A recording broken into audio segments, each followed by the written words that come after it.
In the investment space, what's changed in the last 25 to 30 years and how has that benefited people now? I think we've had a lot of changes. I think clients now have access to new investments.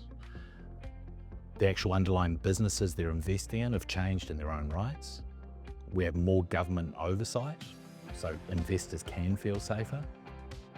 Advisors are required to get some extra education, make sure they understand what it is that they're talking about.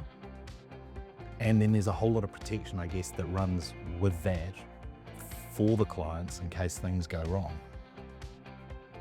What about those advisors that still try and run these Ponzi schemes?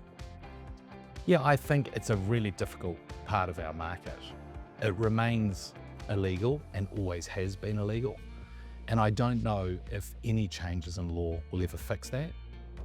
I think there are already laws in place that say you shouldn't steal people's money, Yeah. but there remains to be people who are still doing it. The difference is we've now got the oversight of the Financial Markets Authority as a backstop, I suppose. And they are making rules all the time Yeah. around how we can try and make these things safer. You know, for us here, we use a custodian to make sure that we don't have access to our clients' money.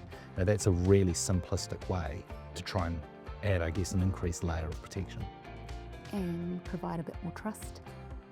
Yeah, you hope so. I think trust still comes from working alongside people over a period of time.